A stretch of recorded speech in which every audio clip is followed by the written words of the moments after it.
want to remind everybody that AFMS collects postage stamps. And so whenever you get a letter that has a postage stamp on the corner, just tear it, the corner of the envelope off and collect them. Give them to Mike. The AFMS turns them in to some stamp dealer. NFMS. Huh? NFMS. NFMS, okay? And they get money, which they in turn donate to cancer research. Oh. And they donate in the neighborhood around $6,000 a year, just for tearing off your little postage stamps.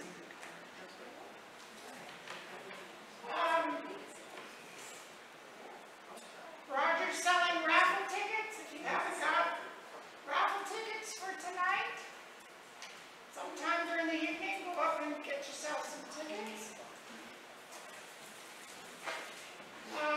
We have some rock over here that needs to be tumbled for the show.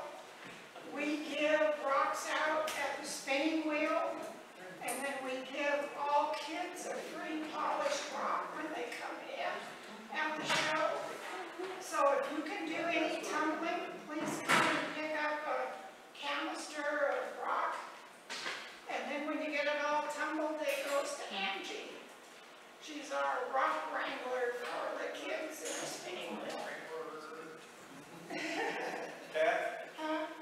Also up there, for free to a good home, is a pair of chains that have never been used that fit Kat's old Prius, do not fit her new one, and an ice cream maker that you have to freeze a container and then make ice cream. We're never going to do it. So, otherwise, it's just going to be dumped in a Goodwill.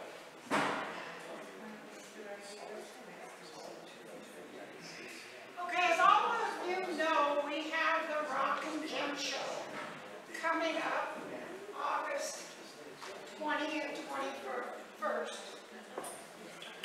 And I have got to really talk seriously about the rock show. This past week, our show chairman for the rock show resigned, and so did our treasurer. He, show chairman, had not done anything so far for the show. It felt like a ton of bricks on my shoulders. I don't have a co-chairman.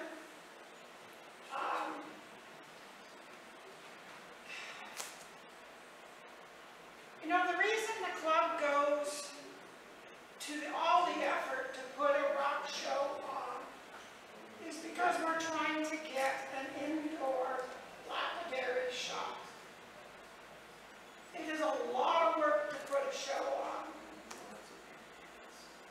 We started out before the show with $7,000 in our savings earmarked for a lapidary shop. By the end of this show, we hope to put another $4,000 into the kitty.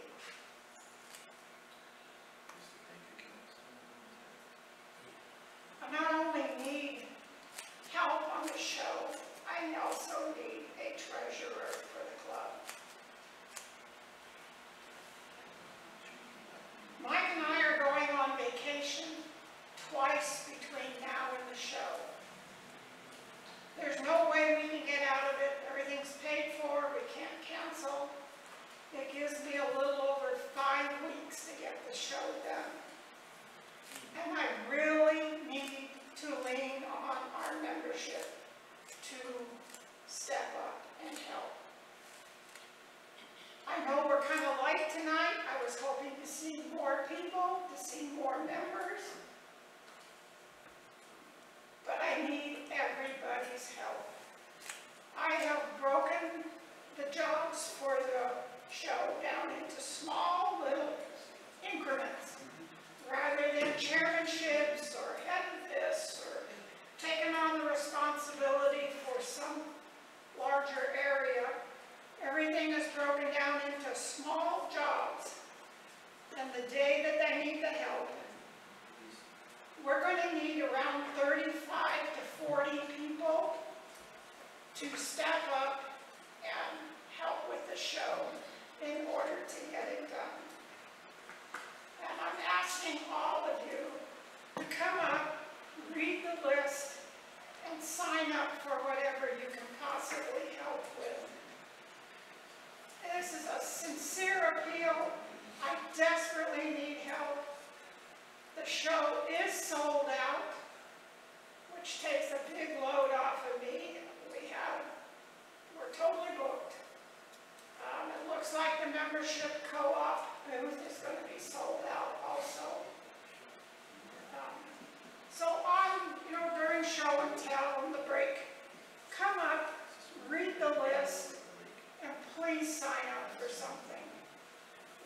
If you are going to be at the show, Friday, Saturday, or Sunday, and you just want to put your name on the very last sheet that I'm going to be there from such and such time to such and such time, then I will take and assign a tax to you where I need help as it gets closer to the end of July and the beginning of August. So please, sincerely, sign up for something. If you know anybody else in the club that you have a good relationship with, twist their arm to help. We need help.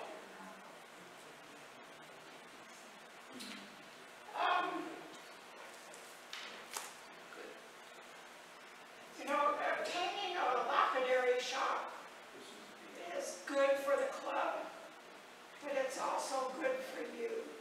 So we're working toward a definite goal. And also, I need a treasurer. So if anybody would like to split the job with me or take on the treasury, that's fine. But again, I do need somebody in the treasury slot. Now the less serious stuff. Let's have the door prize drawing.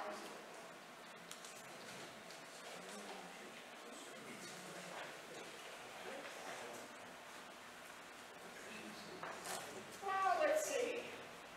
Last four digits, 6760. Ah.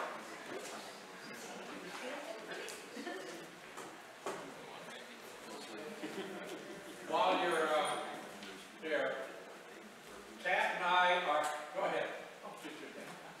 Kat and I are helping out over at the West Seattle show this weekend. Anybody that has time to help out there, they're going to try and This is a facilitate Thursday. we'll send a few people to help us. But their whole club is getting old also. That's a desert rose.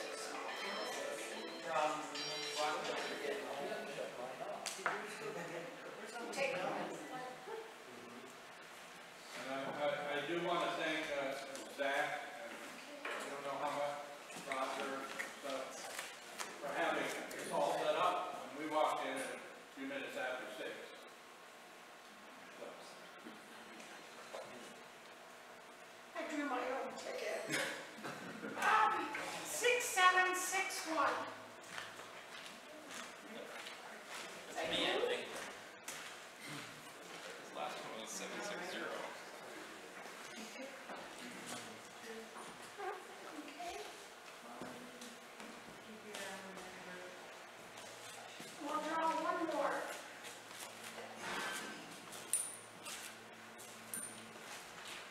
6752. Hey! Wait, put the glasses on. Anybody else? Yeah, that's fine.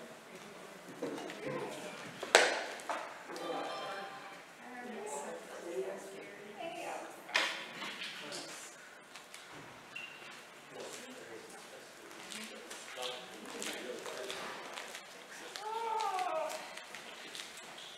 Is everybody receiving their copy of the template?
July, our next month meeting is our picnic at the Lake Wilderness Arboretum.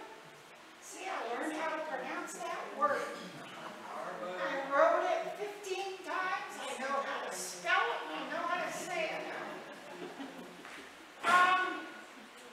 The August meeting is going to be a last call for volunteers before the show. And our member Jim Sorenzi and his son Aiden are going to talk to us about their YouTube channel called Waldmeister. We got a health and welfare report. Everybody asks me about Mark. Mark had his bone marrow transplant done on the 1st of June. He's now under complete isolation for 90 days. They are hoping that by the end of 2 weeks, so around the 14th of June, they can start noticing where his red blood cell is starting to grow. You know, the bone marrow is taking hold. If any of you want to keep up with Mark, if you text him, he'll send you a link. Or if you email me, I'll send you the link. He has a portal on the Seattle Cancer Care website where he posts regular updates so you can see how he's doing. His wife Peggy is staying with them. They have like a McDonald's house, except that it's for cancer patients, and he and his wife are staying in that. And like I said, he's in isolation. He just goes from there to the doctor to get checked and back to the... Does he check his emails? He does check his emails, but he'll usually refer you to the website. Also, I don't know if you remember Brian Oliver. He and his daughter used to come all the time. And since we got back to live meetings, I had not seen him, and he had not renewed his membership.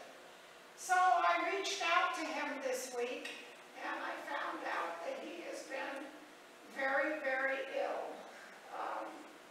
He has had around 100 abscesses on his spine and throughout the joints in his body. He was in the hospital for a little over 100 days on IV antibiotics and was in very serious shape. They finally got the abscesses under control. He's been home for almost a month, but he's not allowed to drive yet.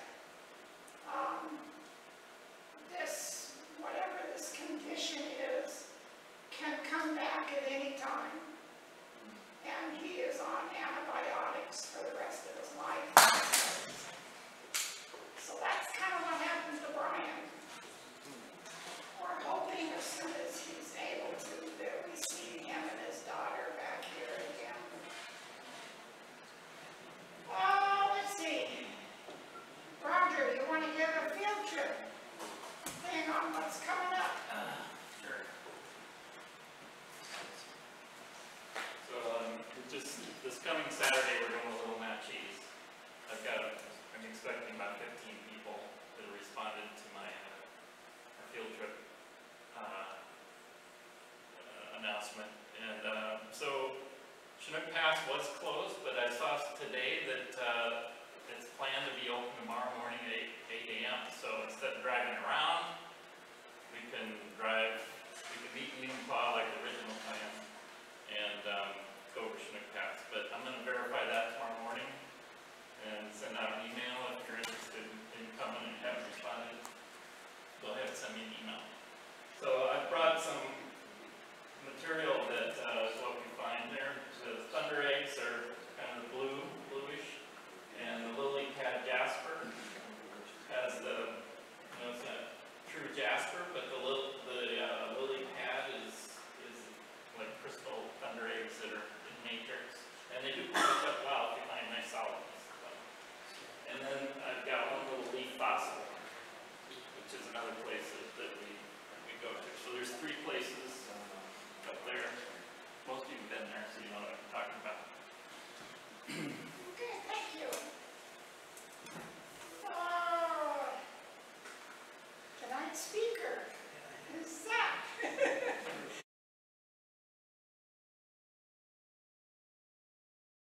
There we go. A little bit different than what Facebook is. A little bit of narrow aspect range, if you will. So, keeping all of that in mind, let's get the story started tonight. These are stories from the Green River. We start our stories high in the Cascades, where cool, cold creeks begin their journey down from snow-covered hills in the rain that we know here in the Cascades and love. All of those creeks combine into one and eventually form what we now know as the Green River. We'll travel through a man-made reservoir which is designed and built to protect man's endeavors downstream. We then cross through a 12-mile gorge where kingfishers dart in and out of the banks.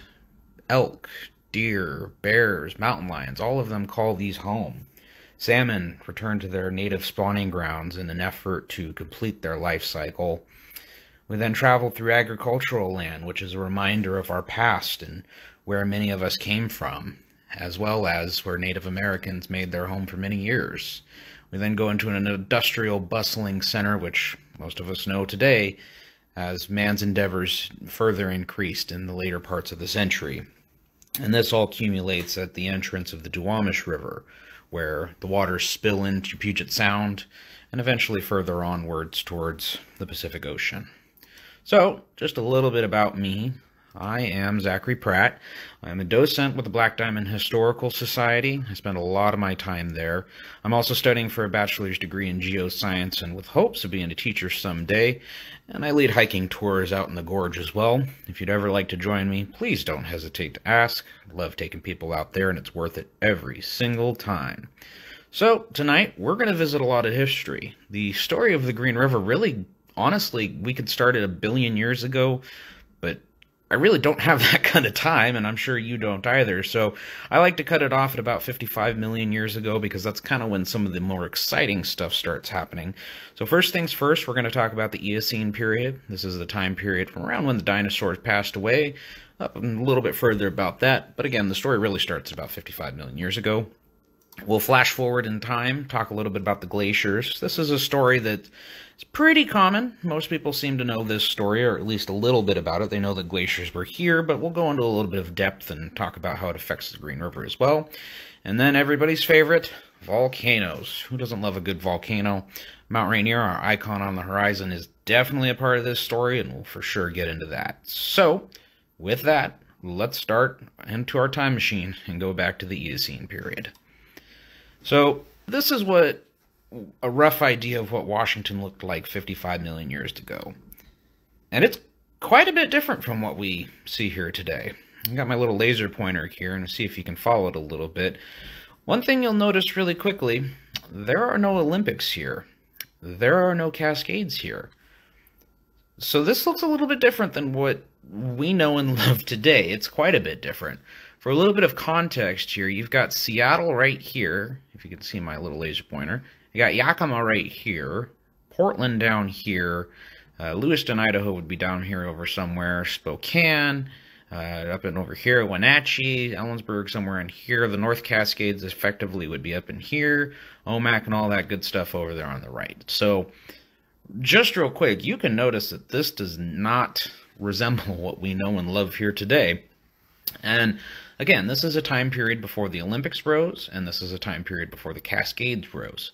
So we've got rivers coming from the east. So Rocky Mountain areas, roughly where the Lake Chelan area is now, and they are bringing massive amounts of sediments. Mind you, we're talking about periods here in millions of years. These are effectively, we're going roughly from, in this exact period, we're going roughly from the time of the dinosaurs, so it's about 60 million years ago, all the way to about 37 million years of just total deposition. And these rivers are huge for this matter. Imagine multiple Columbia rivers all at the same time just dumping metric tons of sediment day in, day out, constantly. So as we flash forward, let's give us a little context to this. Here on the right side, we've got Flaming Geyser State Park, and these are all the individual layers that you can make out. And these are all about roughly about an inch or so. Some are bigger, some are smaller, but that's an average when it comes to rate of deposition. About an inch a year, And that doesn't sound like a lot until you, again, realize that this is occurring for upwards of 30 plus million years. Now, when we shift over here to hanging gardens, you can see these massive layers of total sediment here. Hanging gardens is a perfect example of this, where these sediments are piled up and have been exposed by river erosion. In Hanging Gardens' case, there's cliffs in that area that range anywhere from 100 to 200 feet tall.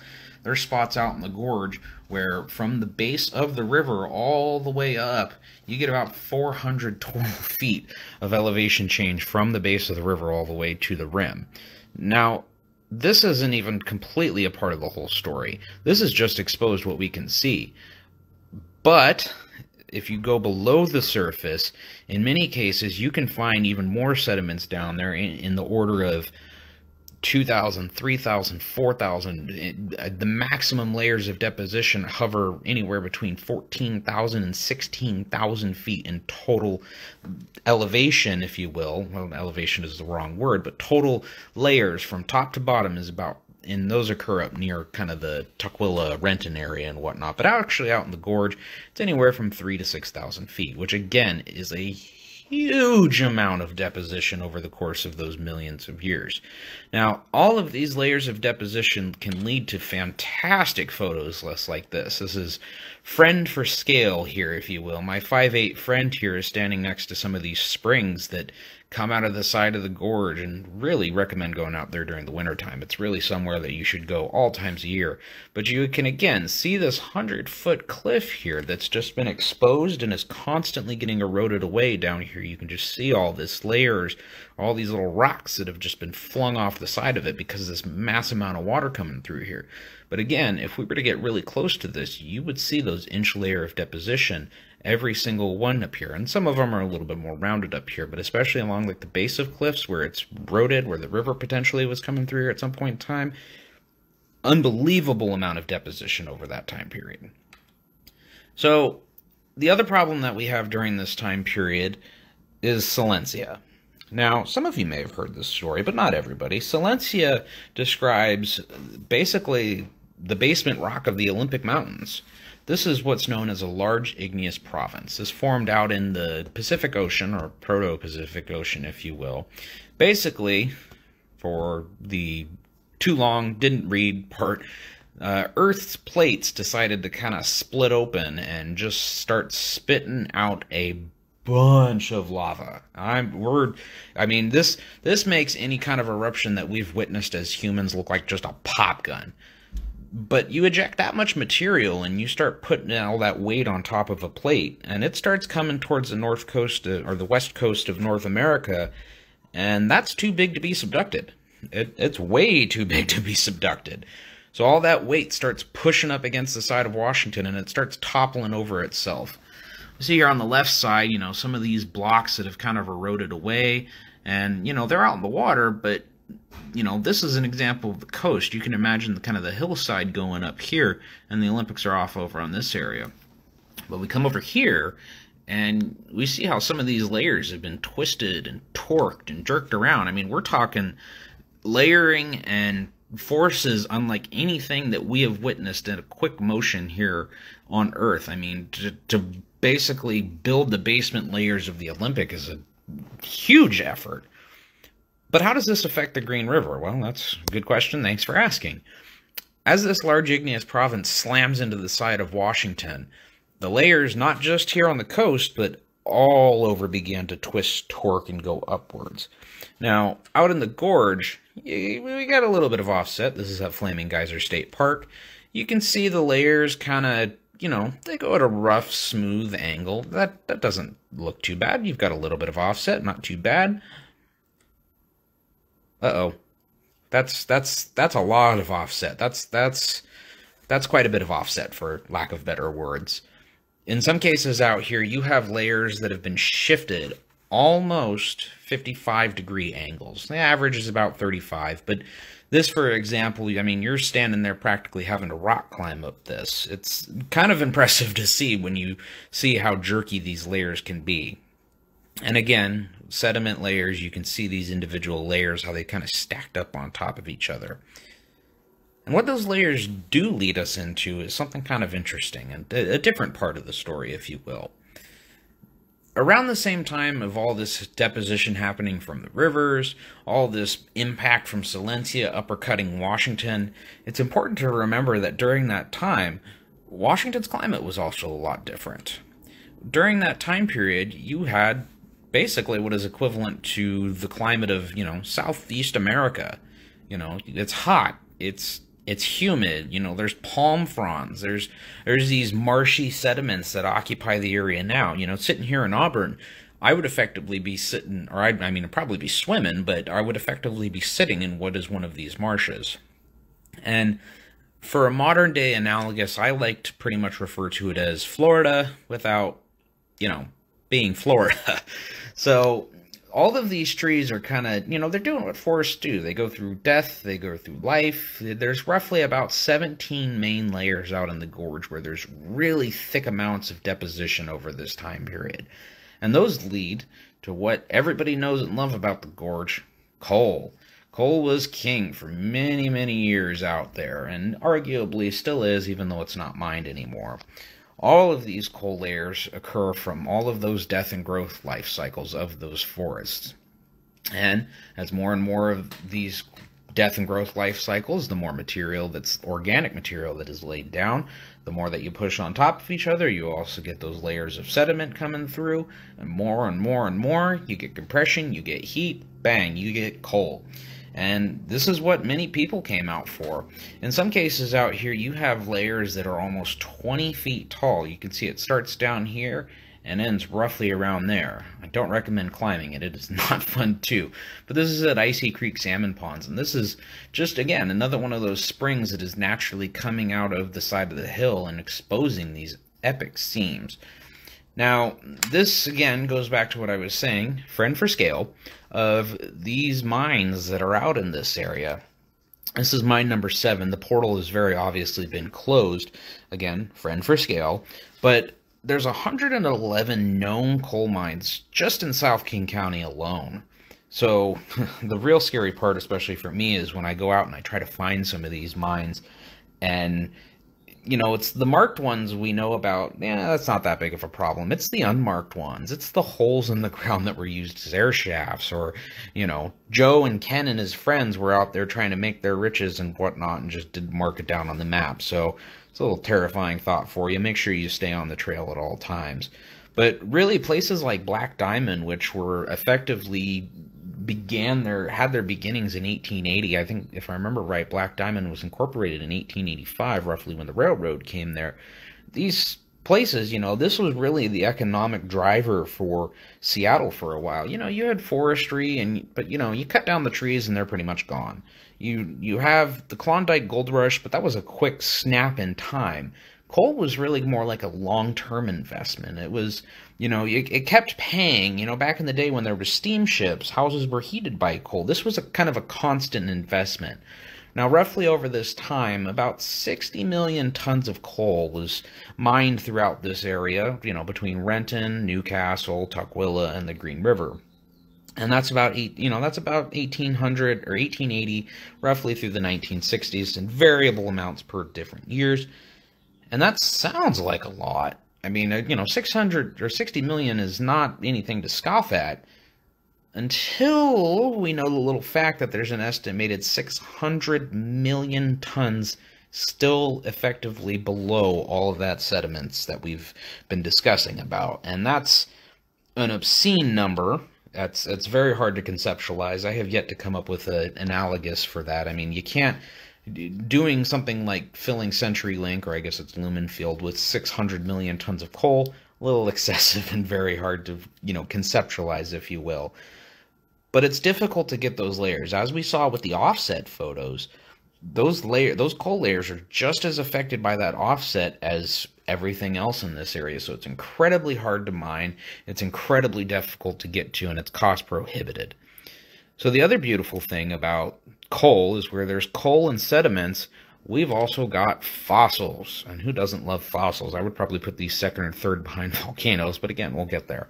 Now, there are many examples of out in the gorge where you're walking along the hillside, you know, having fun, good talks with your friends and whatnot, and you look to your right or you look to your left and you see these beautiful examples of fossils. They're just like almost like a portrait in time, just sitting there, you know, just gorgeous. I mean, there's many cases where you could walk out with 1,000 pounds. I don't recommend doing that because it is a very steep climb, but again, there's these beautiful examples of these fossils.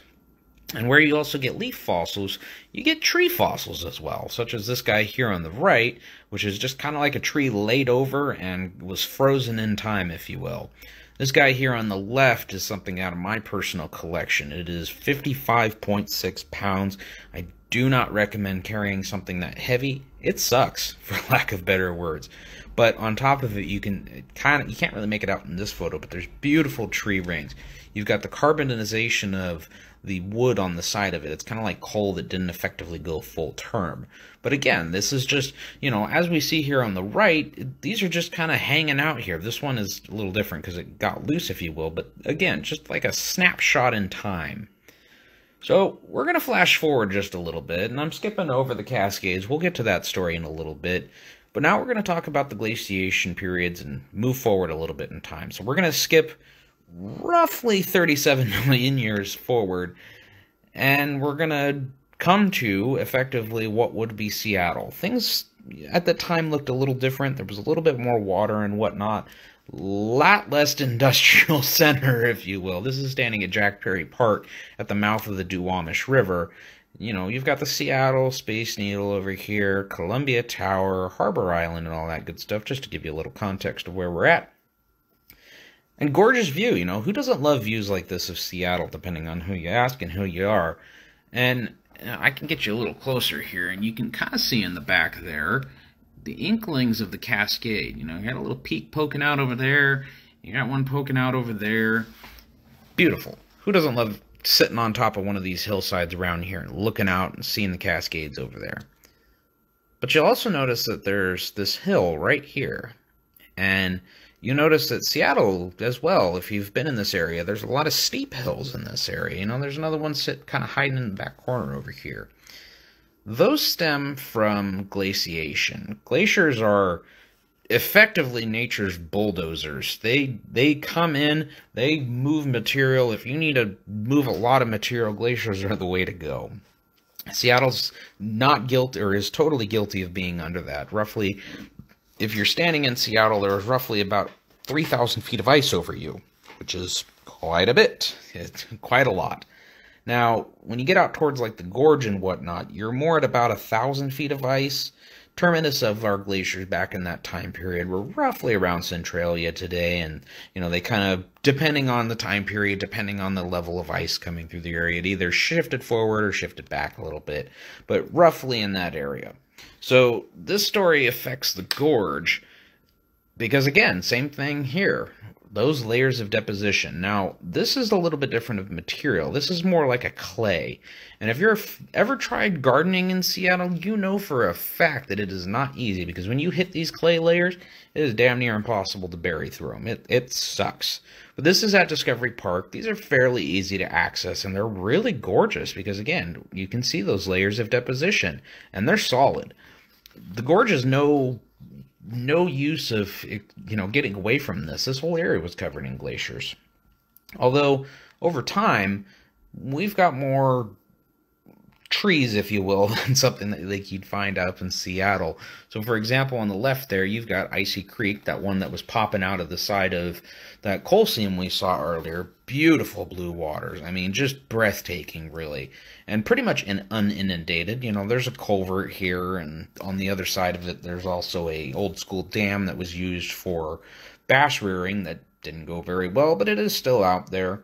On the other side here, friend for scale once again, you've got these large trees that are indicative of a different time period where these trees were upwards of 10 to 15 feet around, and they're kind of still rotten, if you will. Just for example, there on the lower right side is an artist conch. It's a good-sized mushroom. So those guys have been laying there decomposing for quite some time. But I really like this photo. Google Earth came in big time with this presentation. So, just to get our bearings a little bit, you have got the city of Black Diamond right in here, Maple Valley and how it's just kind of exploded over the years. As somebody that grew up in this area, I just cannot believe how big it has gotten. Over here on the left side, you've got Lake, what is that, Lake Wilderness, or no, geez, Lake Sawyer, just for example. Lake Wilderness is more up in this area. Tiger Mountain is back along here. You can kind of see Mount Si poking out here, and Glacier Peak is out in this direction, probably right about there. Enumclaw is back towards here, and Flaming Geyser State Park is here. And if you follow my little red dot there, you'll kind of trace the line of what the Green River is. And it goes out back there, and it goes up this drainage valley and disappears eventually. So Mount Stewart's out over in this area as well. But one thing you'll notice really quickly is just, I mean, we'll get in here and you can see how the gorge kind of dives down and cuts through that land. But if we pull back a little bit, you'll notice how incredibly flat this land is. I mean, it's for something that's so close to a major volcanic range. This is incredibly flat. This should look more like that, not scraped clean like that. And again, that goes back to all those layers of material coming through here and being bulldozed over the top. Up here on the right side, this little pit right here, for example, is the Watson Pit. You have a couple more examples down here. This is, for example, the Black Diamond Gun Club. And again, we have a couple more of these little pits poking out all over the place. And gravel mining is huge out here. You know, it's used for all sorts of building materials, all sorts of, you know, infill, backfill for the highways and whatnot. And it's a good place to be a gravel farmer, if you will. But fortunately for us in this day and age, the gorge just kind of managed, that sandstone layer just kind of managed to keep its chin up above all that material. And the Green River did a really good job of exposing it. So hats off to both in those cases. So this is a lovely map. I love geologic maps. They're great. And these maps are done by effectively two titans of the geologic world, if you will, Rocky Crandall and Donald Molyneux. Both gentlemen did a lot of work up on Mount Rainier. They wrote a paper that effectively, for lack of better words, predicted the eruption of a Cascade volcano before the end of the century. They wrote this in about 1978, and 2 years later, Mount St. Helens went off. So these guys are titans of the industry, if you will. Any story that you read of them, they're super amazing guys. It's very impressive, the work that they did. And so mapping some of this, we see like these purple layers here and these green layers and some of these darker greens, more of these purple layers extending out over in this area. Again, let's get a little context for this area. The Covington area is right here. We go out here. That's more of the Maple Valley area. Lake Sawyer right there. Then we come back down into the valley and we see Auburn. You've got the BNSF yard down here in Auburn. More of Auburn right there. I live roughly around in that area. We come back down to the south a little bit. And again, this is all infill material from a different period.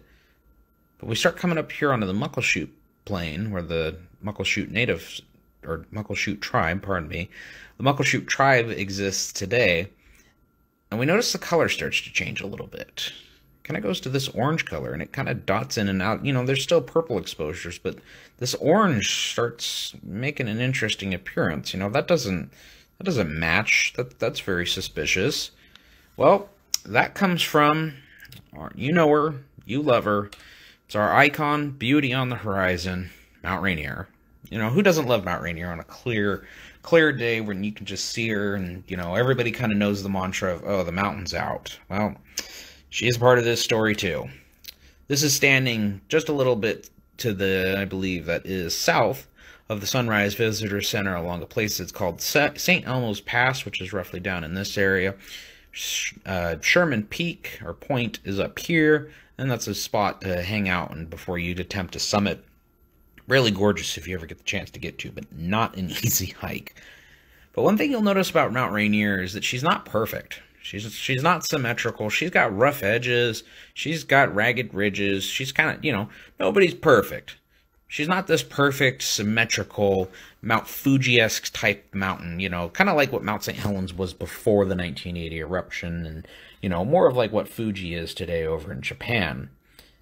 And you'll notice, looking at it from, you know, if you're standing in Seattle and you look south at it, you'll notice these giant layers that have been almost kind of like an ice cream scoop has kind of come in and grabbed a chunk of it and ripped it out. And that's because about 5,500 years ago, there was a very large eruption that occurred at Mount Rainier. Now, this made Mount St. Helens look like a pop gun, effectively. Rainier is obviously a much bigger mountain. St. Helens is a little bit more active, obviously, but Rainier, its eruption started from the summit, and that material began to flow down the flanks of it. And as it flowed down the flanks, it flowed down around this point here and down these different river valleys. And this is looking down the White River Valley. This is basically turned 180 degrees looking back down the White River, which flows down this direction. And that mud flow, which is called the Osceola mud flow, flowed down these valleys, sloshed up the side of this hill here, and then dove back down in the valley and continued on. There's roughly in this area about evidence of about 800 feet tall, which, again, it's kind of like a skateboarder going up on a half pipe where it kind of comes up here, grinds, and then goes back down. And we can see more of these layering and, you know, layers of deposition when you get back down towards Mud Mountain Dam, which super cool little place and park, if you will, to visit sometime. And it's very interesting to see an earth-filled dam of that size. But again, we can see these layers of deposition here that are roughly about 100 feet. And this whole hillside here is those layers. So we're dealing with a lot of material here, and we go back to our good friend Google Earth, which I gotta say is really, again, came in clutch when it comes to looking at some of these photos and, you know, whatnot, because it really gives you good scale. So let's get our bearing. We've got Ellensburg over here, Prosser, Toppenish, Enumclaw right here, Black Diamond, Franklin, my home. We've got Pacific Raceways, if you know that racetrack, Lake Taps, Auburn will be down in here. And the White River comes out of this valley right here, flows around. We've got roughly Mud Mountain right in that area, and then it flows out, comes around Mount Peak, and continues on south all the way out towards Auburn, where it effectively turns south and heads towards Tacoma. But you'll notice with the Enumclaw Plateau, again, we get into that flat story again, where, again, you've got Cascades over here, and this should likely be more hilly terrain, but it's not. It's flat again, which there seems to be a trend in this area. This is a little bit different story. Again, that Osceola mud flow is coming down this valley, and it hits this area, and it fans out. You get some of it that still follows the White River Valley, but you get some of it as it spreads out that dives into the Green River. Some of these bluffs are still exposed in the Green River Valley when you're going along Green River Road. Geez, can't talk tonight. And this effectively continues on where the Green River again comes out this direction and the White River comes out this direction. Now, if you were here during this time period, 5,500 years ago, you're swimming. You know, water levels in this area are a little bit higher, and there's not all this material that we know and love here today. Again, I'm roughly in this area, pardon me. I'm roughly in that area there, and I'd be swimming if I was still living here. You know, you have a houseboat. And it's another important thing to note real quick is that Native Americans did exist in this area at this time period. It's incredibly important to note that, because they were there to witness this eruption, and I can only imagine the feeling of watching that and not having real context for what was going on. So it's very important to remember those kind of stories when going through history like this. But anyways, so mud flows coming down these valleys and whatnot. White River starts carrying it south. Green River starts carrying it in this area, and Auburn is effectively built on this delta in this area. This whole area right here is a pretty good example of where that material effectively ended up. So you've got this giant delta that starts to form, and the Osceola did continue south towards Tacoma, where it eventually made it to Commencement Bay, but here in Auburn it kind of extended north to Kent and created this lovely little delta that effectively began bringing more and more and more sediments down these valleys, eventually getting to roughly in between Kent and Tukwila. Well, about 1,100 years ago, Mount Rainier is going to do it again, and this is going to force material even further down the valley to roughly Tukwila, where, again, more of that deposition and more of that erosion continues to push more and more material out towards effectively what would we know as the Duwamish River and effectively what we know as Elliott Bay today. So with that, we've covered a lot of history today. We've effectively covered 55 million years of history, but there's a lot of stories still out there to tell. And not just here on the Green River, but everywhere in general. You know, Washington is a very unique and lovely geologic historical spot. But there's not just geology here, you know, there's botany, there's, you know, fungus. I showed you some of the artist conchs not too long ago. There's so many, you know, animals. I mean, there's just so much here for us to see. And I primarily focus on the Green River, but there's so many of those little tiny stories that make up this area and make us, you know, really truly value what we have here. So I hope after hearing some of these stories that I've shared with you tonight that you try really hard to go out and seek some of that stuff. You try to see behind those walls and find those unique little spots that make this area so special and really make it kind of what it is. You know, it's all those little tiny stories that add up to the big ones. So I would have Q&A, but it's a little bit more difficult on, you know, Instagram and whatnot. So if you've sat through this, you've listened to the whole presentation, I do really appreciate you. I appreciate everybody that follows my page. I appreciate everybody that listens to my stories of the Green River. Again, it's really a special place from, again, high in the Cascades all the way to the waters of Elliott Bay. I do really encourage you, if you ever want to talk to me about any questions you may have, or if you want to come visit, you want to come out and see the river for yourself, go into some of those little tiny holes that I was talking about earlier, again, just please reach out to me anytime.